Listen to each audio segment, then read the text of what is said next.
Next up, we have EthanChazin. He is a management consultant and corporate trainer of the Chazin Group. He is a founder and president of the Chazin Group, LLC. He helps people focus strategies by teaching organizations to apply the why and the what if as their culture. He will be speaking to us about a brand new you, self-marketing to promote your personal brand. Everyone, welcome, Ethan.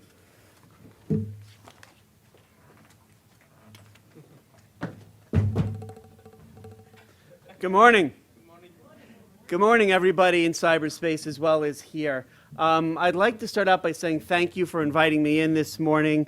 The State Society and the FAE, in their infinite wisdom, have asked me to come in and give a little bit of a talk about something that's near and dear to my heart, which is how do you build and maintain a tremendously powerful personal brand by doing self-promotion for career success. Let me start out by saying that I stand before you here today.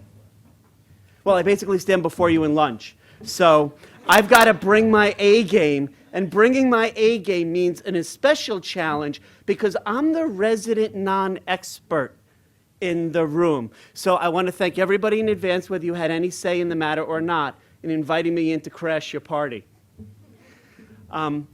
Just very quickly, in the spirit of full disclosure and apparently transparency, which you all like so much, and as a way of being completely open and revealing to you a little bit about myself, because in Public Speaking 101, tell them about you, tell them what you're going to say, tell them what you said, but also to give you an indication of how you might yourself, regardless of where you are in your career, practice what I'm about to say for each of you individually for building your own strong brand by having people connect to you emotionally. Are we still good?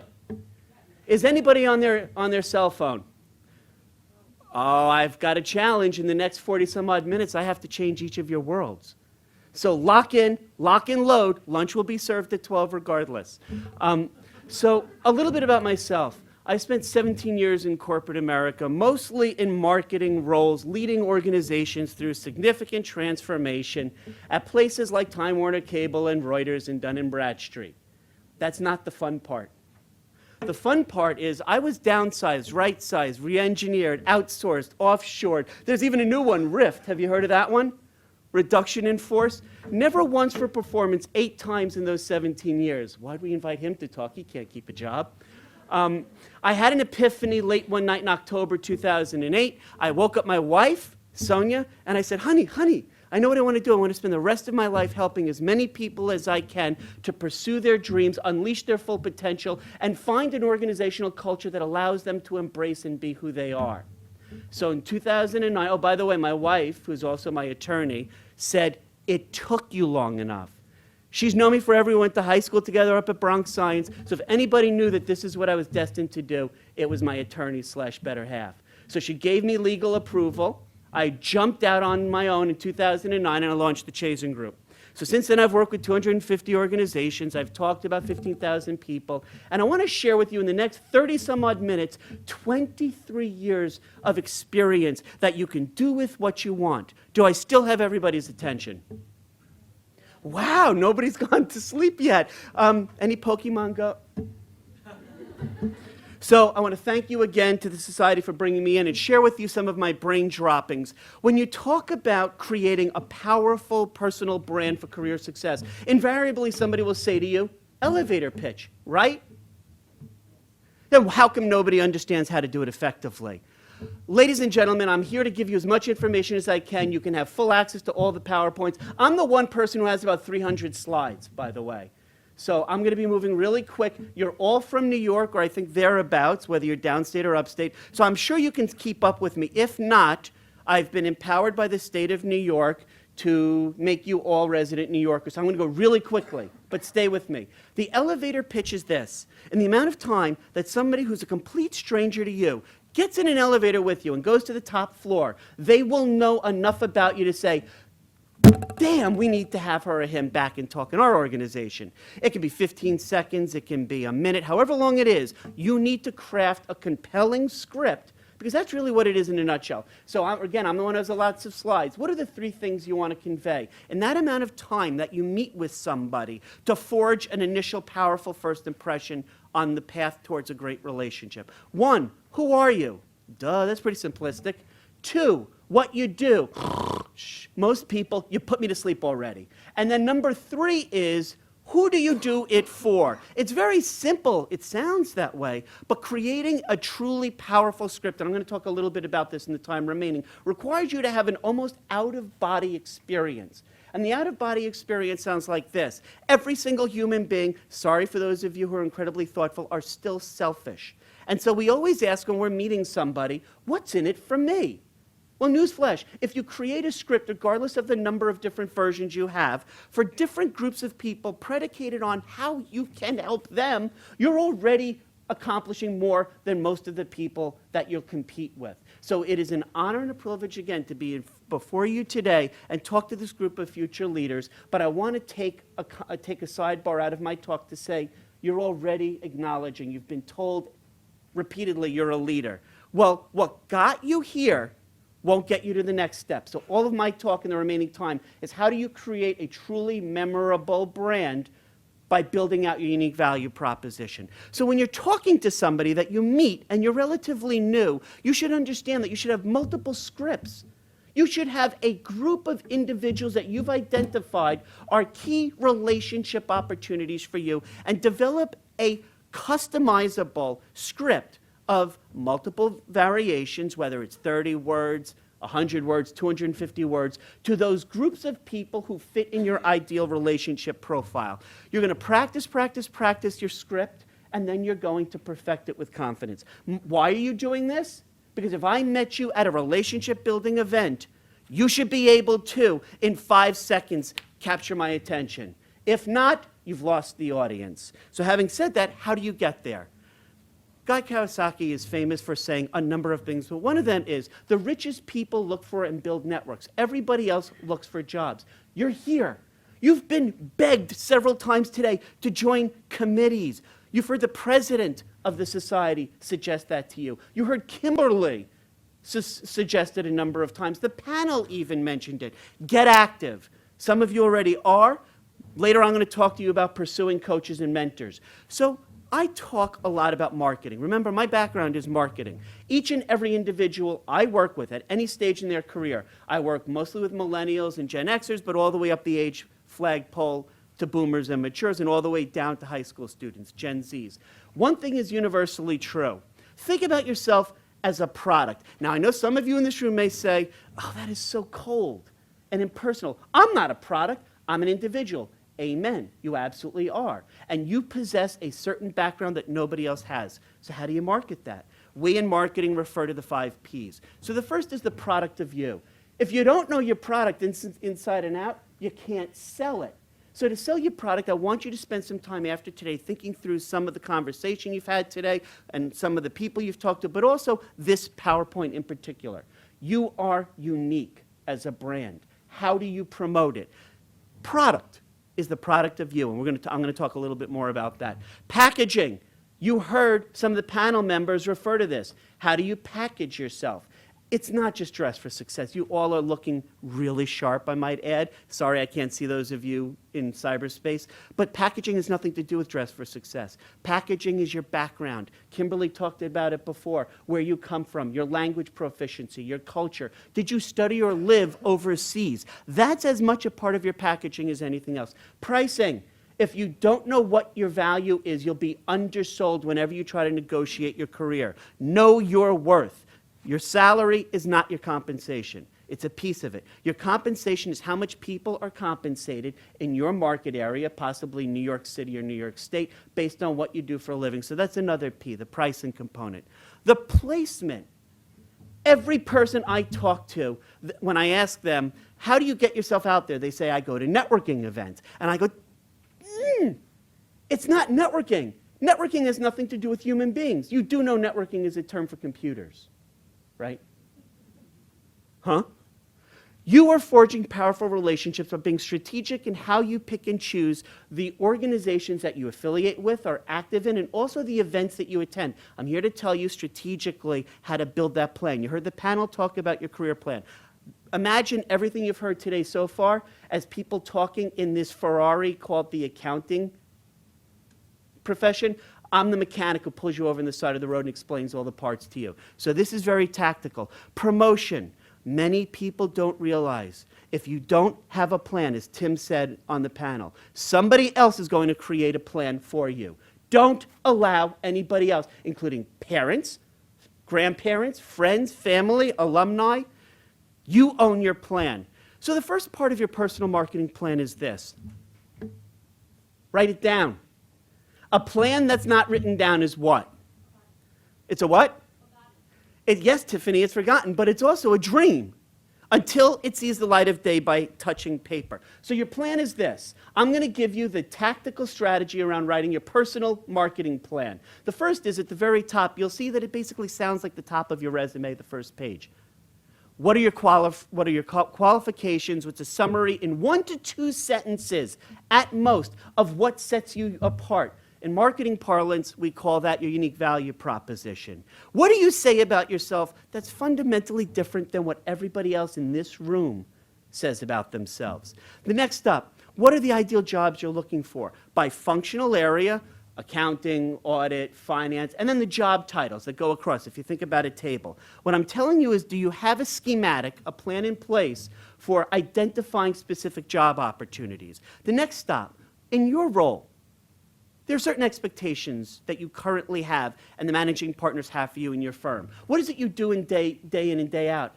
That's not the sum total of your responsibilities. What are the things that you may be tasked to do on the next job that you're pursuing? Newsflash, if there's anybody in this room who's not thinking about their next job, you don't have the right plan. You need to go back and revisit your plan. So that's what key responsibilities are. What do you do now in your ideal role, and what is it you think you would like to do in your next position? And then, of course, you need to identify where you want to work. You should know, the research bears out repeating on this, the most effective people who manage their careers have 18 to 32 organizations in their toolbox at all times they're aggressively trying to have conversations with. I'm not telling you if you're currently happily employed to go jump.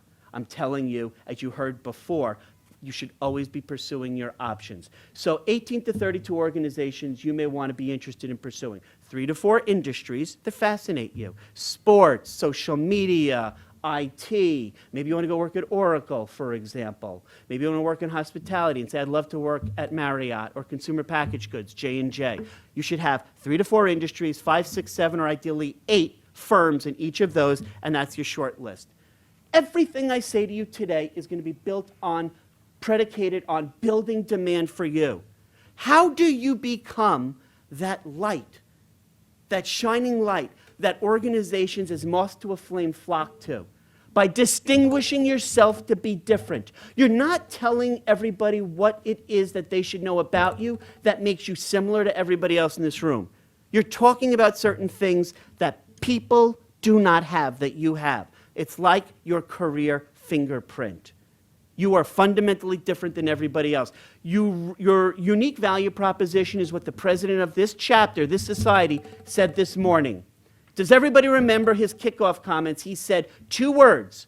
The first word was remain. The second word was crickets. No, relevant.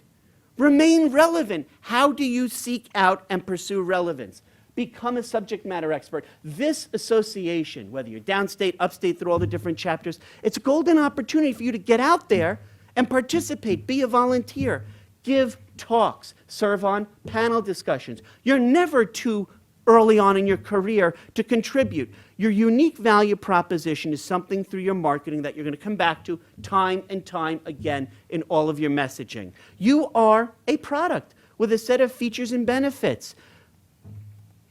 Features are irrelevant. Features is where I went to school, where I interned, what my title is, how many years of experience. That means nothing. You want to talk along the lines of your benefits. What is the value that you currently and consistently have in the past, do now, and will always deliver to organizations that nobody else can claim?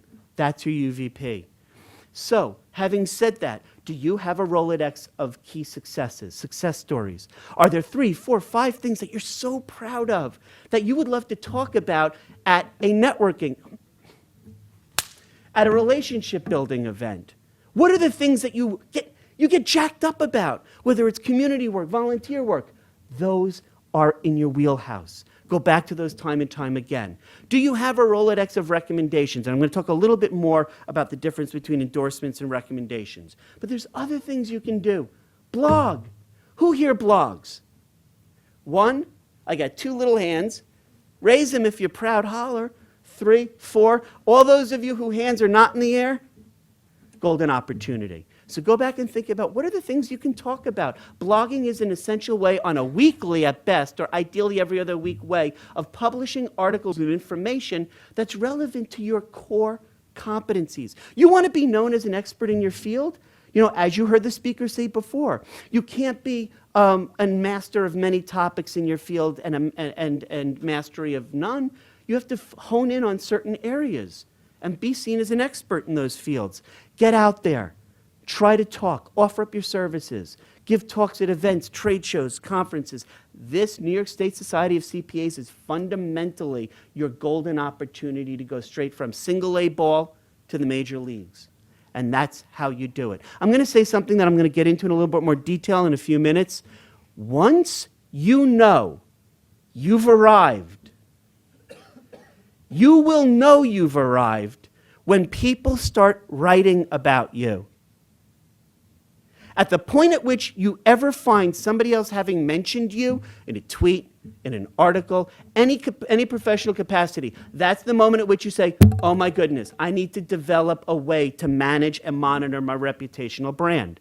And so again, blogging is something, whether you have your own website, whether you can volunteer in your firm, if there's any way in the association you can get active and blog on topics, it's a great way to get known. I blog only because I swore that I would never wake up one more day and be treated like garbage. I swore the rest of my life would have meaning, and I would help as many people as I could, wherever they were in their career, unleash their full potential and achieve all of their life's ambitions, pursue their passions, and to turn those into not one but multiple career options. So anytime I write about topics related to that, leadership, organizational behavior, understand that I'm coming at it from a real emotional perspective. That's what I do. Forget about me. What do you do? Crickets. Okay, so in marketing parlance, there's a phrase USP. I hate that because you're not selling yourself. It's the perspective of, you want to buy some software? That's not a USP. Throw that out. It's a UVP. How do you add value in all of the relationships you have? I'm just starting out my career. How could I add value to relationships? Trust me, there's an opportunity. I'm going to go very quickly through this again. 23 years and now 30 some odd minutes. I've got my New York City thing going on, so I'm going to speak quickly, but you can get the slides, which I have several hundred, and go through them. But it's a 3-step process for each and every one of you. And everyone can not only apply these, but your mission unto yourselves is to go back repeatedly and revisit them. The first is your personal mission statement, which these are sequential. You have to do them in order. Personal mission statement goes to the positioning statement, which goes to the proposition statement. And here's how this works. One of my clients, hedge fund manager, 2 heart attacks, 3 failed marriages, 6 estranged children, millionaire. My personal mission is to take time every day for reflection, to realize what I learned, what I should learn more about, to say thank you, give myself the proverbial pat on the back while looking into what I need to improve upon. Does this sound hokey? I kind of hope it almost does. This is your plan of attack. It's your 2 to 3 sentence definitive statement of everything you want to achieve throughout your career. How do you do this? Think about your values today. Think about your core values, your beliefs, your ethics. What's important to you? What do you want to accomplish? What do you want the role between you and your family to be? I'm basically asking you in your mid-20s or mid-50s, what do you want your lasting legacy to be? So it goes into what are your strengths and what are your basic passion, what are your things you're passionate about. If you need a little bit of a cheat sheet, you start out by saying, what are the criteria that's important for you? What are most important to least important? I've given you the genesis of a cheat sheet for you to take that in and incorporate it into your personal mission statement.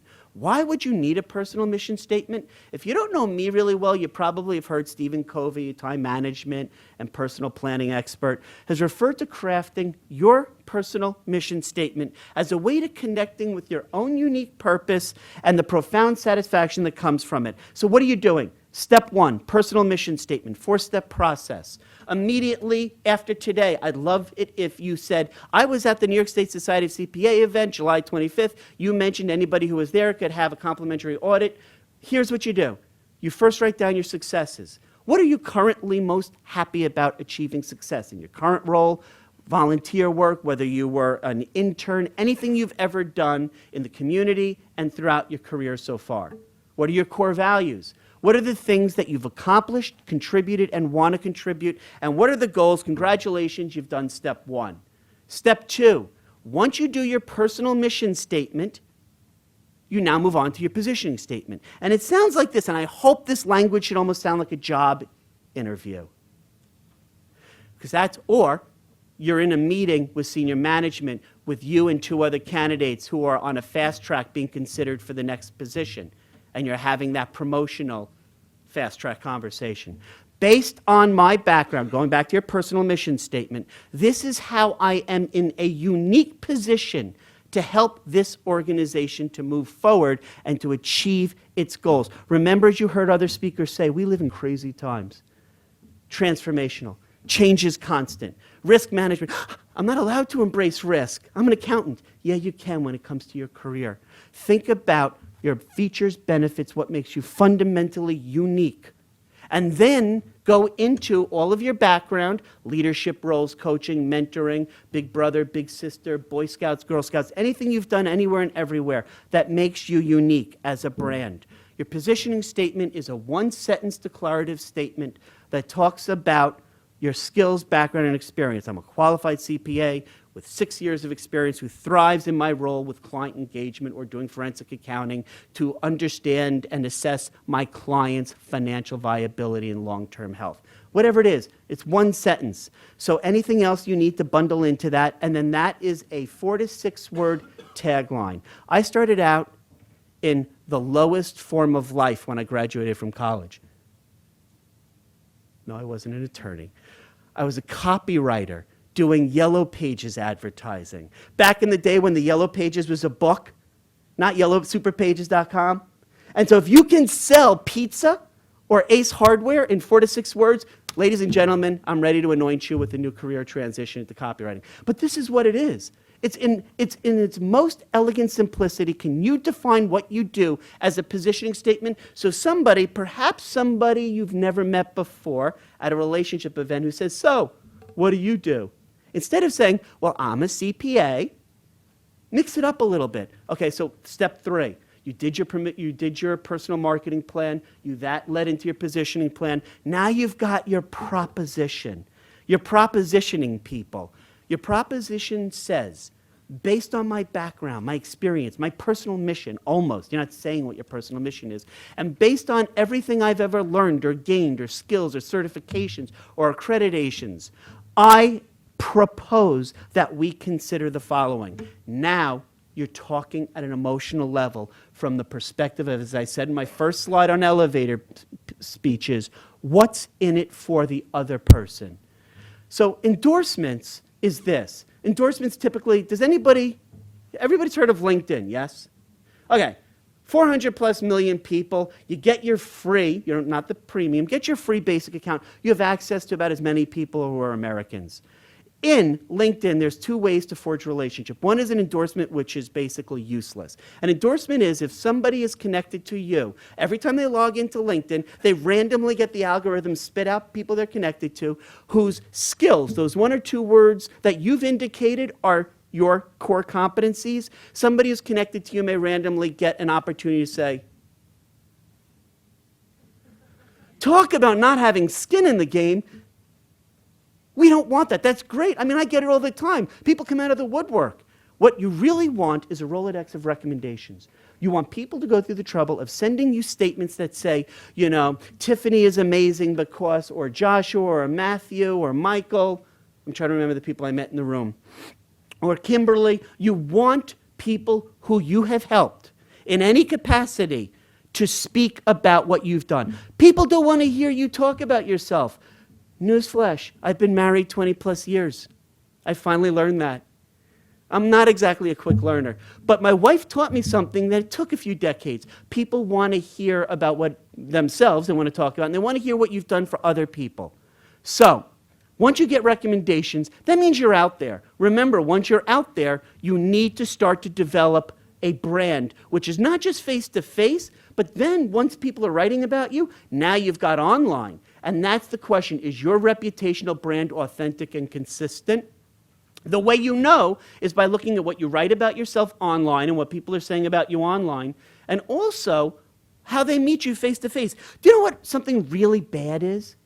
If I meet you at an event and we're talking, and in 5 seconds, because I do this all the time, I know you now, and I check out your profile or see what you've said about yourself or what others are saying about you online, the extent to which you're consistent or there's complete synergy means you're being authentic and true. The extent to which there's any variance or degree of departure between the two, that's an opportunity to tweak your brand. So on a regular basis, i.e. I'd suggest monthly, go into Google, Yahoo, Bing, and just do a name search on yourself. Come on, who does this? Nobody? Free complimentary consultation after today. You want to do this because your name is out there. Oh my goodness, she left. Kimberly, where are you? She talked about planting seeds. I want you to think about this. Anytime you go out and meet people for the first time or you have an existing relationship that you're building, there are personalities at play, even with CPAs. Just want to be sure, is everybody still good? Okay, that depends. What are you going to say next?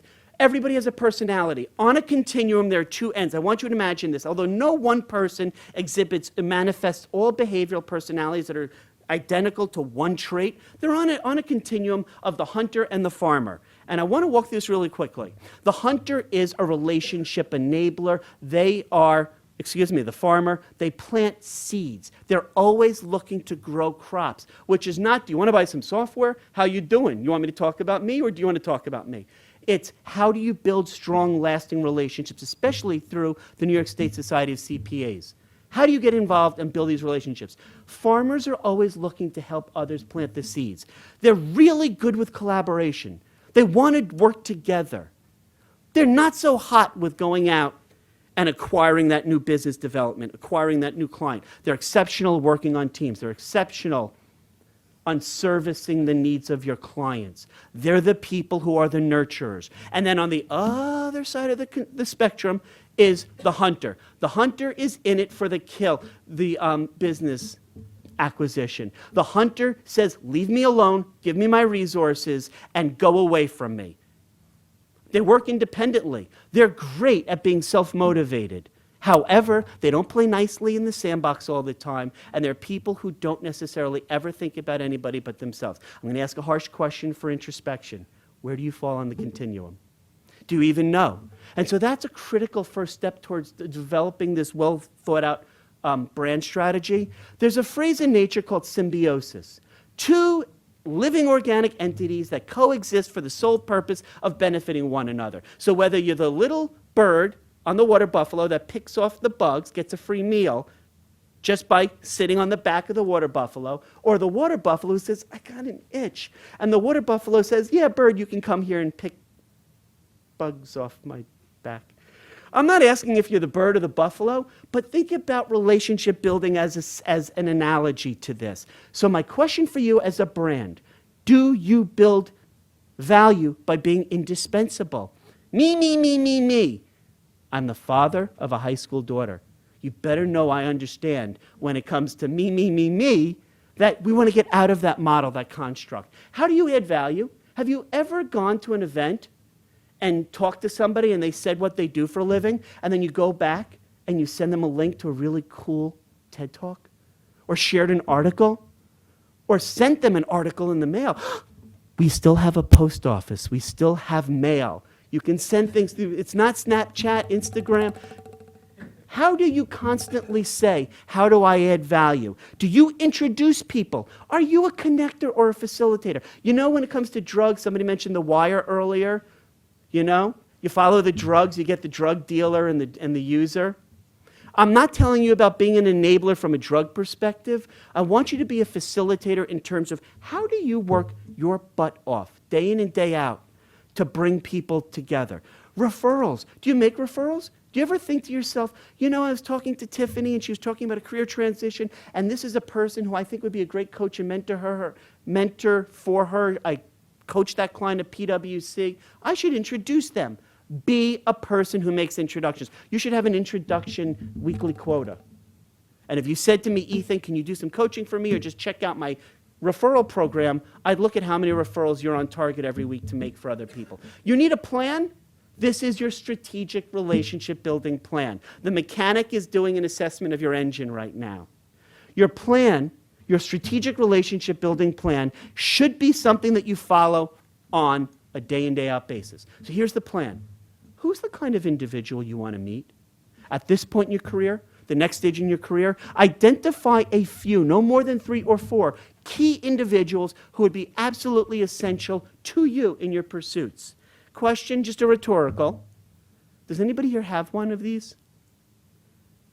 I'm still earning my value by being here. Thank you for allowing the outsider to crash your party. This is how it works. You're writing this down because the plan that's not written down is a dream. First of all, and by the way, if it's not written down, you can't hold yourself accountable to it. In the same way there's this thing called statement of cash flows, balance sheet, income statement. Imagine just saying to a client, yeah, we'll come up with your financials. We'll just wing it.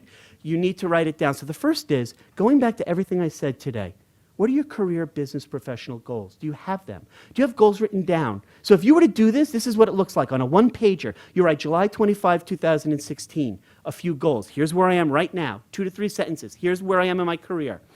So, July 25th, 2021, in 5 years' time, this is where I want to be. July 25th, 2016, 10 years down the road. So define your career goals and what you want to accomplish. The next step, do some kind of assessment. Understand if you're a hunter or farmer or where you fit in a relationship continuum.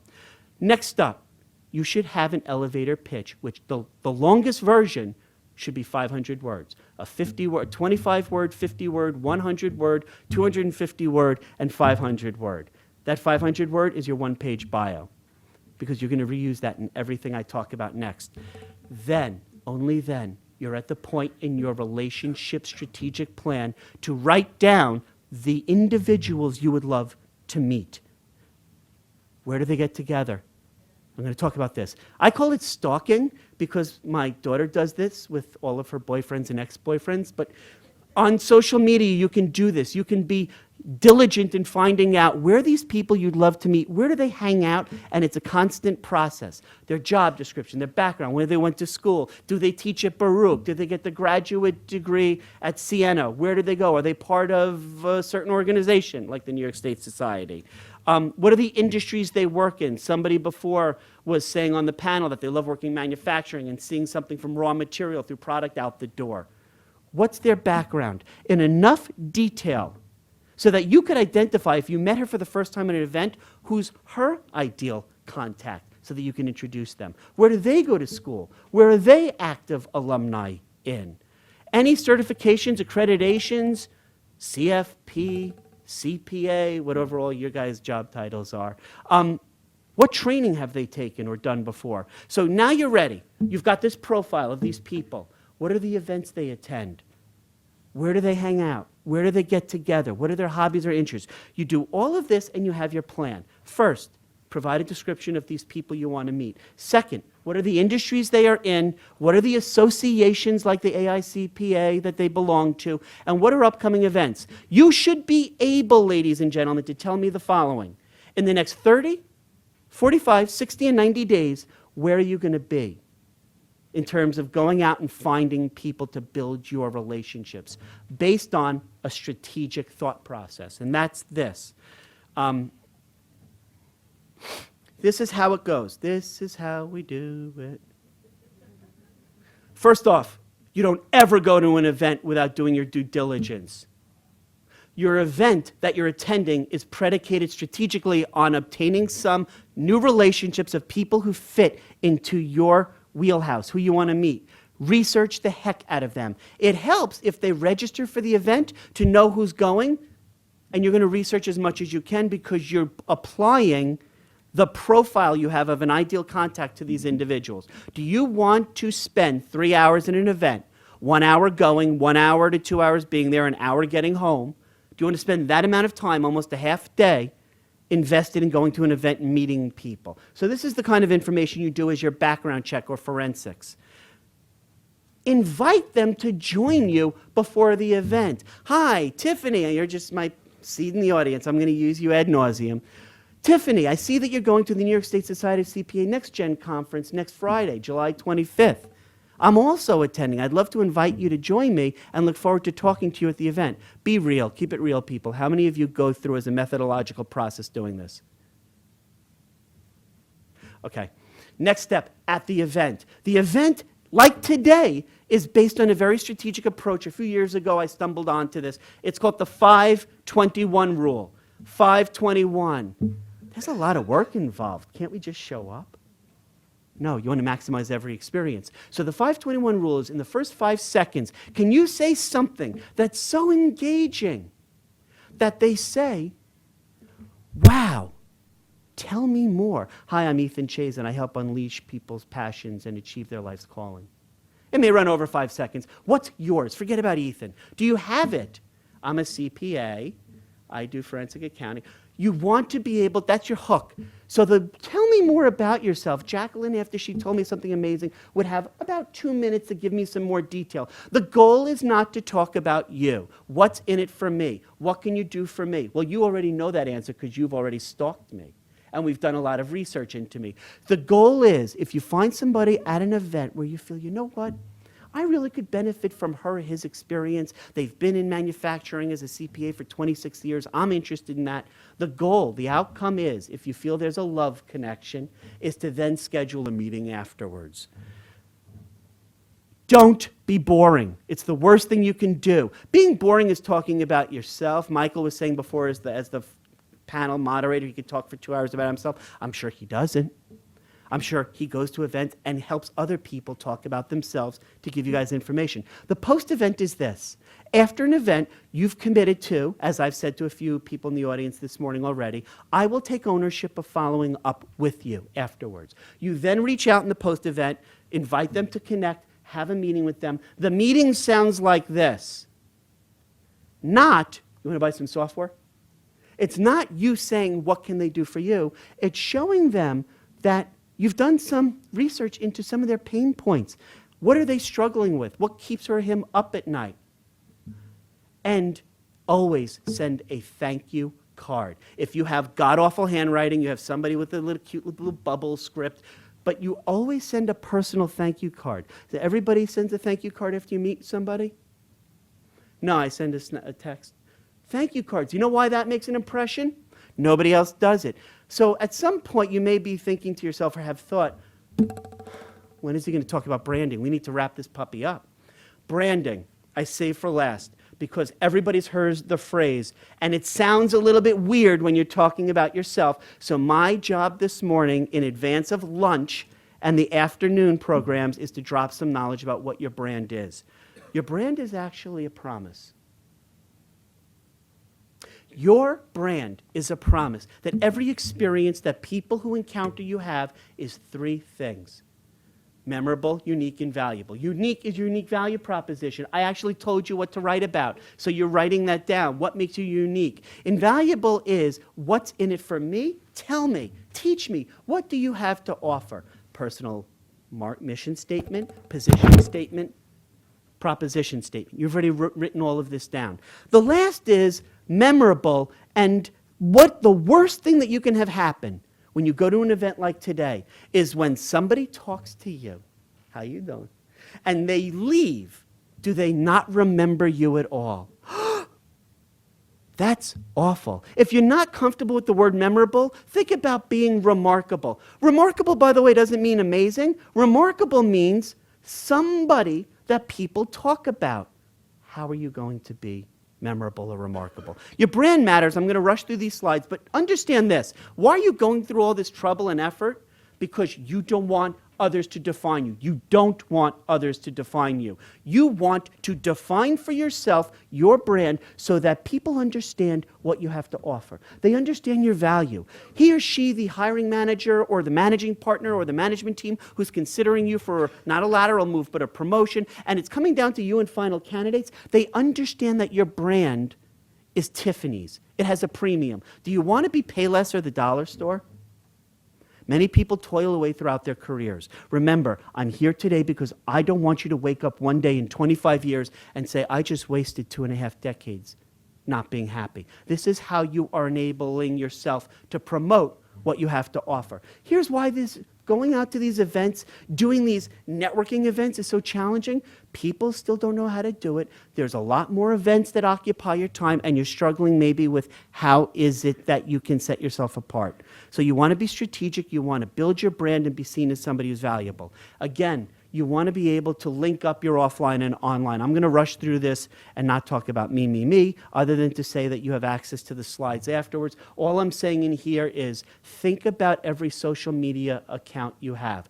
Go back with a keen new lens, that forensic accounting lens, that microscope, and you're looking at, is everything you say about yourself online consistent with what you want your brand to be? Listen, everybody in here knows when it comes to your careers, as analysts, as accountants, as people who are tasked day in and day out with not making mistakes, your whole job security is predicated on being exceptional, high-quality work, as Kimberly said, client engagement. You know certain things that are your brand attributes that are expected of you. Expand that to think about what else you have to offer that makes your brand invaluable, unique, and memorable.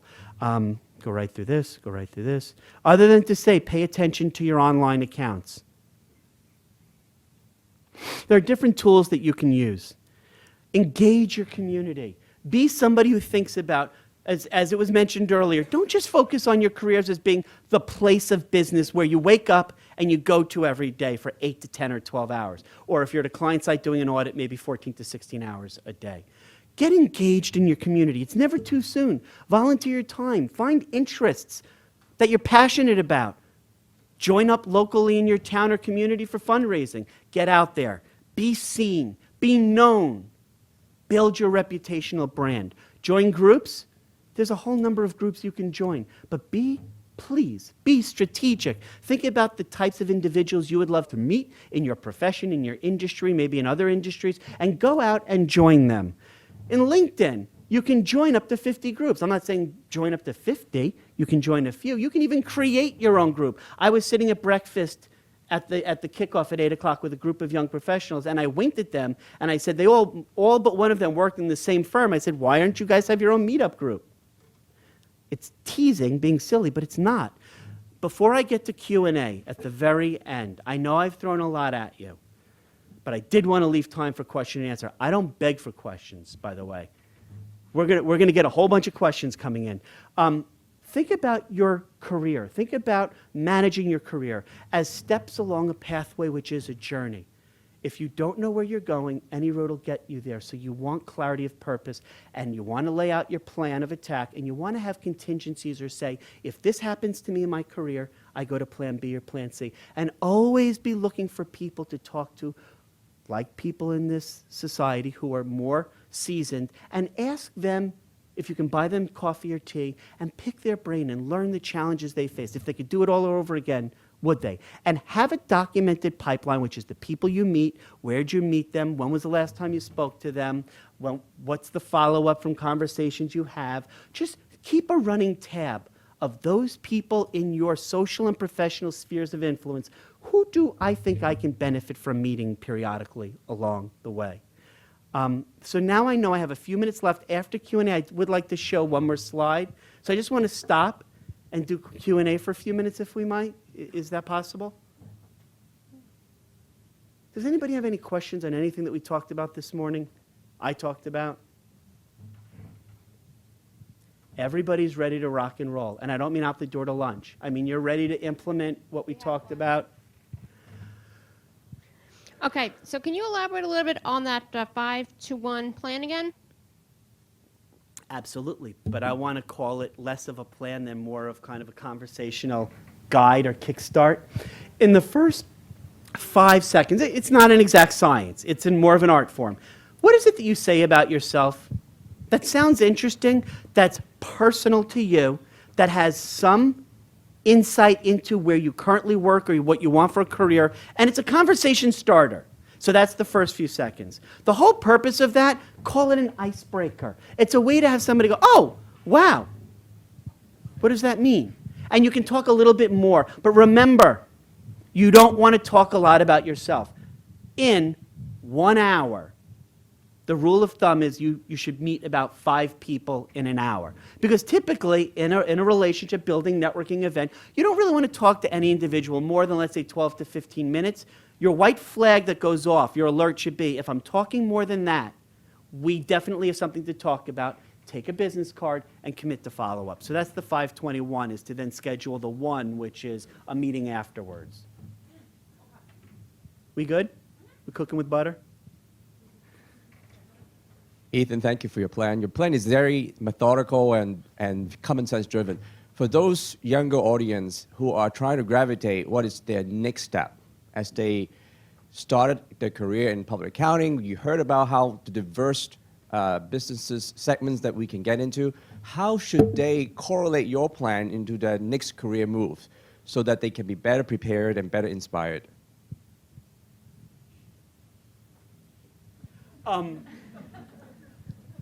There is no try. There is do and do not. Your plan of attack is to get out there and talk to as many practitioners as possible. I know other people have said it this morning. There's a reason for that. They've been in the trenches. It's called an informational interview. It's not an interview at all. Get out there, talk to them. If they could go back with their Back to the Future DeLorean and go back in time to when they were starting out, what would they do differently? What would they have not done? What would they have done more of? Understand why they chose the profession. What is it that they love most? What do they love least? You're basically, to your point, sir, and thank you so much, you're creating profiles of different career paths. That's what you're doing. Yes, you're building relationships, by the way, as you do that, but it's very strategic in learning as much of what people encounter day in and day out that you may find yourself up against. The other piece is, you don't just do that when you're looking, by the way, to your point, for that next job. You do that throughout your career. I heard people mention before, find a coach or mentor. Amen.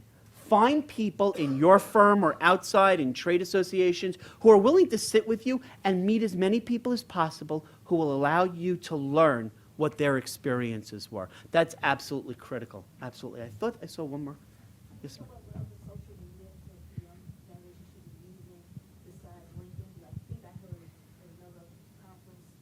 They were talking about like Twitter. So I don't know.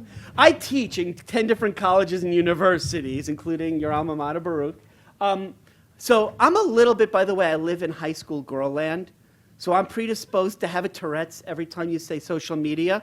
I don't know why you need more than LinkedIn, but I will tell you, if you have a portfolio of social media accounts as a millennial, and understand, please, don't be offended, I'm brought in as an organizational translator because I have experience with Gen Zs and millennials, and I also work in a lot of organizations with Gen X and boomers and matures.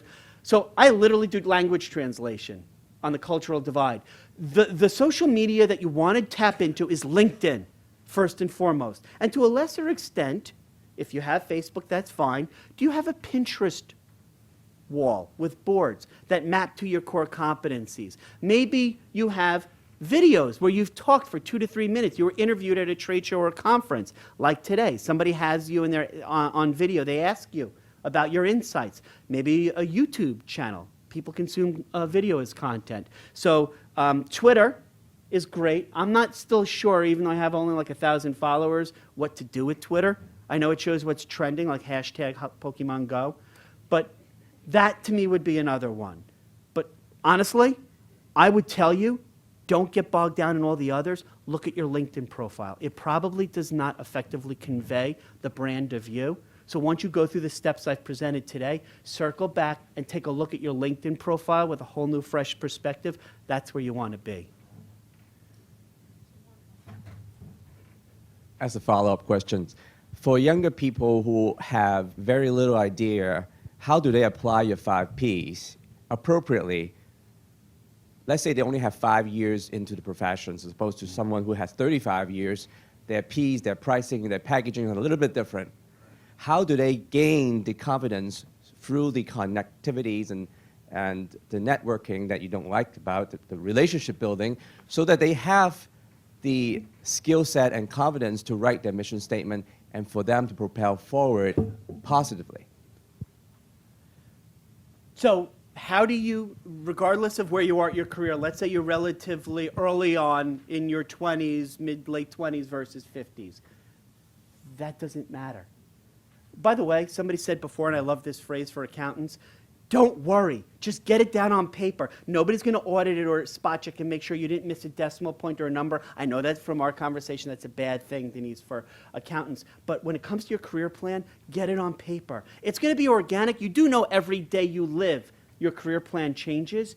Get it down on paper. Your experience over the last 3 to 5 years is necessary to get to those 35 years. Think about where you've been, what you've done. Don't just think about the work. Volunteer work, internships, school projects, work you do through the alumni organization of your academic institution.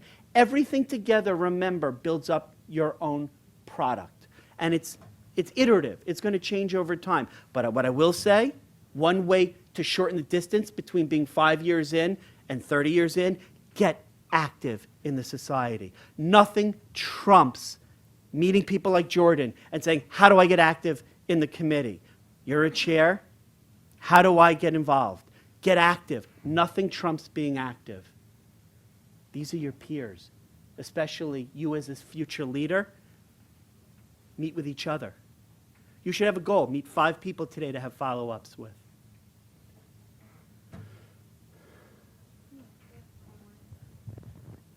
So I know that the general idea is just do it, put yourself out there, nobody's perfectly comfortable, but what advice would you have for, if any additional advice for people who, you know, the idea of being written about or having an online presence, like gives them hives, they're not comfortable in social situations, that kind of thing? I'm going to say something which you may not believe, which I don't want to say discredits your comment, but tells you, it's almost like Kimberly was saying before, these are my humble upbringings. Do you all know that I am pathologically introverted? Shut up. No, as if. I am. To be in front of you who are brilliant people, and I just have a communications degree, although my MBA is in marketing, I have a fluff degree. You're going to see right through me and know I'm a complete fake. To stand up in front of a group gives me not only highs, but full body rash we won't even talk about. Get out there and do it. And I'll tell you what makes it a little bit easier is to have it down on paper, to script it, to architect it. Nothing is going to trump getting in front of people, but if you don't feel comfortable blogging or having videos, at a minimum, you should be able to craft a story about yourself and enough clarity, specificity, and empowerful speech that when you go out and talk to people, it may feel a little bit awkward, but it's something you've rehearsed. And trust me, I've given thousands of talks. The first few times, not so good. The 100th time, not so great. But I'm going to wrap up today. Everybody has access to my PowerPoints. I just want to end by saying one quick thing. If you don't design your own life plan, chances are you'll fall into somebody else's plan for you. And guess what they have planned for you? Not much. So I want to say thank you very much for being invited in today. I'll stay back and answer any questions during lunch. But thank you so much.